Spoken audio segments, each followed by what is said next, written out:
जल्दी से निकाल ले। और लिखा है वचन में, दूसरा कुरिन्थी उसके 10 के 3 में लिखा है, क्योंकि यद्यपि अ, हम शरीर में चलते फिरते हैं तो भी शरीर के अनुसार नहीं लड़ते, क्योंकि हमारी लड़ाई के हथियार शारीरिक नहीं पर गढ़ों को ढा देने के लिए परमेश्वर के द्वारा सामर्थ्य है। इसलिए हमें कल्पनाओं का और हर एक ऊंची बात का जो परमेश्वर की पहचान के विरोध में उठता है खंडन करते हैं, और हर एक भावना को कैद करके मसीह का आज्ञाकारी बना देते हैं।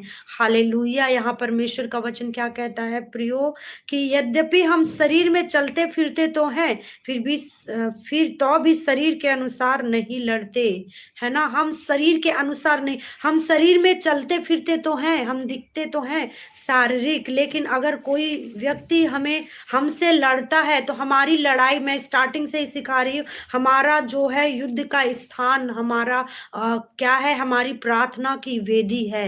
हालेलुया। जब हम प्रार्थना करने के लिए बैठते हैं, हम आराधना करने के लिए बैठते हैं, हमें विजय मिलता है, हमें जय मिलता है, वो हमारा युद्ध भूमि है। हालेलुया। यहाँ लिखा है वचन में, क्योंकि यद्यपि हम शरीर में चलते फिरते तो हैं तो भी शरीर के अनुसार हम नहीं लड़ते। क्या लिखा है आगे वचन में, हम प्रार्थना के द्वारा, जैसे कि भजन संहिता 91 में लिखा है कि जो परम प्रधान के छाया स्थान में बैठा रहेगा वो सर्वशक्तिमान की छाया में ठिकाना पाएगा। मैं यहोवा के विषय में कहूंगा, वह मेरा शरण स्थान और मेरा गढ़ है, वह मेरा परमेश्वर है, मैं उस पर भरोसा रखूंगा। और लिखा है, तेरे निकट 1000, तेरी दाहिनी ओर 10,000 गिरेंगे परंतु वह तेरे पास ना आएगा। हमें परम प्रधान के छाये स्थान में, प्रार्थना के स्थान में बैठे रहना है। जब हम प्रार्थना के स्थान में, जब परम प्रधान के छाये स्थान में बैठे रहते हैं तो क्या होता है, हमारा युद्ध लड़ा जाता है। प्रार्थना को सुन के परमेश्वर हमारी ओर से अपने दूतों को भेजता है, अपने दूतों को रिलीज करता है प्रियो, और वो हमारी ओर से हमारी युद्ध को लड़ते हैं। आगे लिखा है, क्योंकि हमारी लड़ाई के हथियार शारीरिक नहीं है पर गढ़ों को ढा देने के लिए परमेश्वर के द्वारा सामर्थ्य। शारीरिक नहीं है, जैसे हम कई बार और भी वचन हम सीखते हैं, इफिसियों में लिखा है कि हमारा मल युद्ध लहू और मांस से नहीं है। यहाँ वही वचन लिखा गया है कि हमारा जो जो लड़ाई के हथियार है प्रार्थना है, आशीष है। लिखा है, यदि कोई तुम्हें श्राप दे रहा है तो उनको आशीष दो। यदि कोई तुमको कुछ भी तुम्हें हमें क्या करना है, माफ करना है एक दूसरे को। हालेलुया। और लिखा है कि यदि कोई तुम्हें श्राप दे रहा है, तुम्हारे लिए बुरी युक्ति को कर रहा है, तुम्हारे लिए षड्यंत्र को कर रहा है, तो उन्हें आशीष दो और उनके लिए प्रार्थना करो। तुम्हें बुरा भला बोल रहे, आलोचनाएं कर रहे हैं कि तुम प्रार्थना करते हो, आराधना करते हो, तुम ये करते हो, वो करते हो, है ना, तो उनको आशीष देना है, उन्हें श्राप नहीं देना है। हालेलुया। उन्हें आशीष देना है। यहाँ वचन में लिखा है कि हमारी जो लड़ाई के हथियार है वो शारीरिक नहीं है ना, तलवार चलाना, बंदूक चलाना नहीं है, लेकिन प्रार्थना है, प्रार्थना के हथियार है। और उस प्रार्थना के हथियार के द्वारा हम सारे जो गढ़ हैं, जो जो जितने शैतान के गढ़ है, उसे हम क्या करते हैं, अपने जीवन से खत्म करते हैं, डिस्ट्रॉय करते हैं। हालेलुया। प्रार्थना के द्वारा हम क्या करते हैं, सारे गढ़ को खत्म करते हैं, सारे शैतान की युक्ति को खत्म करते हैं। हालेलुया। जैसे और भी हम इफिसियों में जाएंगे, वहां लिखा है वचन में कि हमारी जो लड़ाई के हथियार वो शारीरिक नहीं है।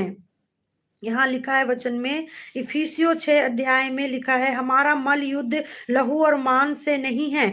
और हम अगर 6 के 10 से पढ़ेंगे, लिखा है, इसलिए प्रभु में और उसकी शक्ति के प्रभाव में बलवंत बनो, परमेश्वर के सारे हथियार बांध लो कि तुम शैतान की युक्तियों के सामने खड़े रह सको, क्योंकि हमारा यह मल युद्ध और लहू और मांस से नहीं है और अधिक, लेकिन किससे, प्रधानों से, अधिकारियों से, इस संसार के हाकिमों से और दुष्टता की सेनाओं से है। हालेलुया। इसीलिए जो हथियार है, जो वचन है, जो प्रार्थना का स्थान है, वहां हमें ठहरे रहना है। हम उसके द्वारा युद्ध युद्ध को जीतेंगे। और आगे लिखा है, इसलिए हम कल्पनाओं का और हर एक ऊंची बात का जो परमेश्वर की पहचान के विरोध में उठती है खंडन करते हैं। हालेलुया।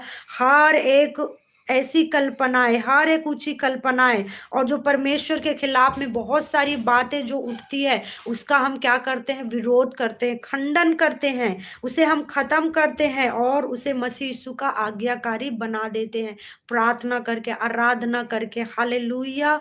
तो इन वचनों से हम आशीषित होने पाएँ।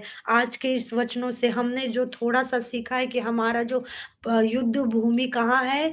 प्रार्थना के स्थान में है, वेदी में है, परमेश्वर के साथ संगति में है, वो हमारा युद्ध भूमि है, हालेलुया! तो उसमें बने रहें और इस वचन को बार-बार पढ़ें, हालेलुया! दूसरा कुरिन्थियों 10 का 3, 4, 5 इस वचन को बार-बार पढ़ें, हालेलुया! प्रभु आशीषित करे, जितने लोग जॉइन हैं, पिता उन्हें आशीषित करते हैं, ब्लेस करते हैं, उनके जीवन से प्रॉब्लम दूर हो और वे आशीषित होने पाएँ प्रभु जी, हालेलुया! और पता है व और लिखा है यशायाह 54 के 17 में भी लिखा है कि हमारे खिलाफ हथियार तैयार किए जाते परंतु वो हम में सफल नहीं होते। बहुत सारे ऐसे बातें होती शत्रु के तीर होते हैं जो क्या होता है हम पर चलाए जाते हैं लेकिन वो सफल नहीं होते।